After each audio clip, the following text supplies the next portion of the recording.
So for this night's dinner, I'm making southern fried chicken. I'm taking some thighs and legs, putting them into a large bowl. And I'm going to season that with some Auntie No-No's. I think it's all-purpose seasoning, I believe is what it's called. It's the blue one. I'm going to mix that together, and I'm going to take 3 eggs, put them into the bowl, and then I'm going to add some Texas Pete hot sauce to that and mix it really well till it's combined.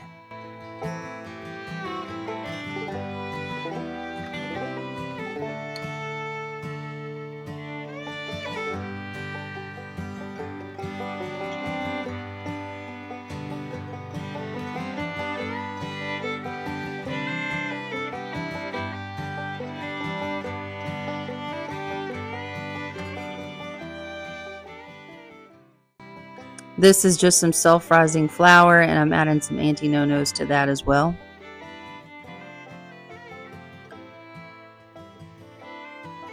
So I'm taking my chicken, dipping it in the flour, then the eggs, and then back into the flour and setting it on a sheet pan lined with parchment paper.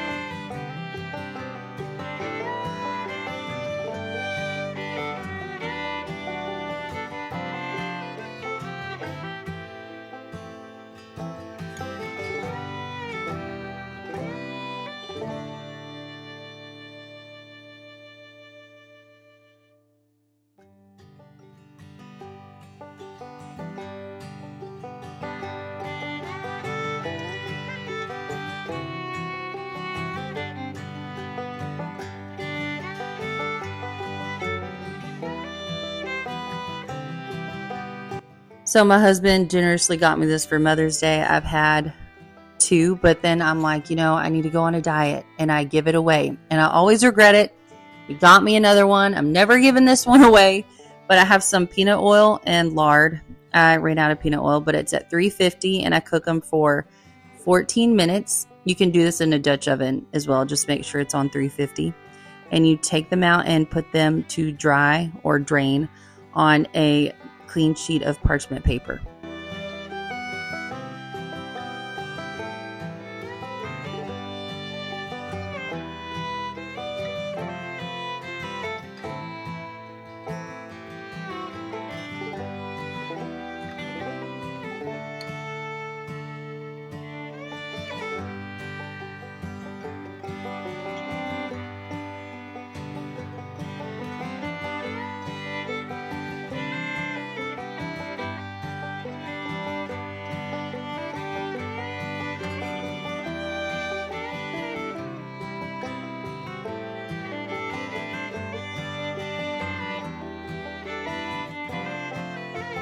Here I've chopped some bacon and I'm lightly crisping it. I'm taking these 28-ounce cans of Allen's Italian cut green beans. I use 3, putting those in there. I salt and pepper them, and I let them come to a boil. I like to hard boil them until dinner's done. I've always done that, but sometimes if I have time, I'll simmer them on low for 2 hours, and they just get really good the longer you cook them. But if you don't have time, then you just boil them basically until dinner's done. So 30-45 minutes. Just make sure the liquid isn't getting too low because they'll burn, but I do like my liquid to be a little low.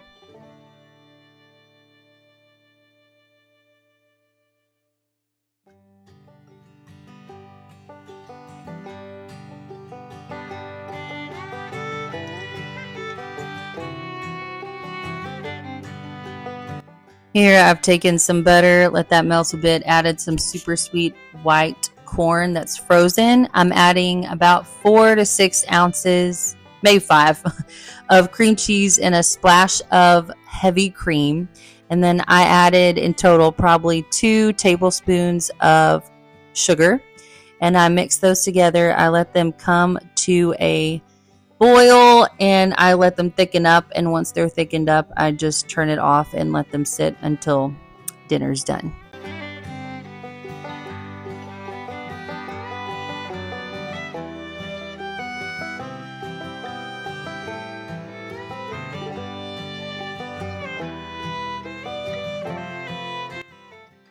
So this dinner is my version of Babe's chicken. I don't know if they're anywhere other than Texas, but they use boxed mashed potatoes. So that's what I'm doing. And I don't add any salt to this one because this one is already kind of salty. So I don't have to, but I do add sour cream and black pepper. And it makes it, I don't know, it just makes it really creamy and good. Tons of people add sour cream in their mashed potatoes already. But this makes instant mashed potatoes just on another level, in my opinion.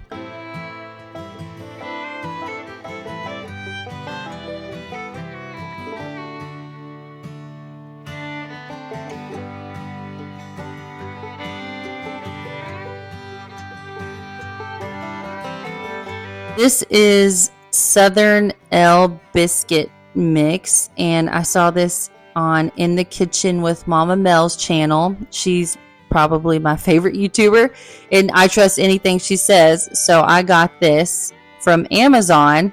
Actually, I couldn't find it in my grocery store, and my whole family loved it. They all love these biscuits, so I highly, highly recommend them. I put out a tea towel and I sprinkled it with some of the biscuit mix. Then I put my biscuit dough on it, and this makes it where you don't have to really push the dough down or anything with your hands or knead it too much. You just take the tea towel and the biscuit mix, and or flour, if you self-rising flour, probably, if you have it, and you kind of push it out a little bit, but then you take it and you layer it like this, and it helps it, the layers form. It's just a lot easier for me than working with sticky dough. And I saw this in a book that I have, actually, which I will post a video on making some things from it, because it's one of my favorite books. But this taught me how to do that, and it really works. It makes it layery.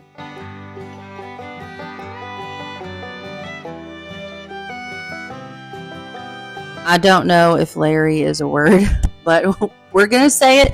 And then I take a cast iron skillet and I just kind of, rub it with some Crisco. I could have done butter, but it kind of scares me that butter's going to burn and blacken the biscuit, so I don't do that.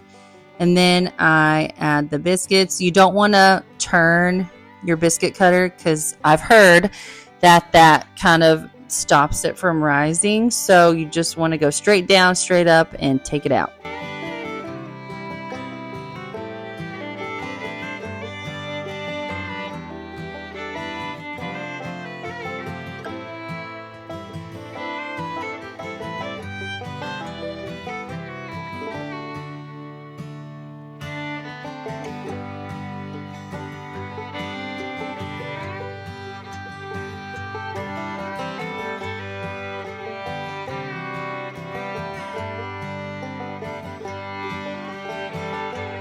Here I'm brushing it with some buttermilk on the top to help it brown. I've seen that several times from people. I've just picked up things over the years, and I always brush it with buttermilk. Now this is actually the second time I'm uploading this video. I had technical difficulties with the first one, so I just decided to redo everything. But I'll have Paula Deen's Southern Fried Chicken recipe linked in the description box below, along with my recipes. And I hope you try the Southern chicken dinner. Bye, guys. Have a good week.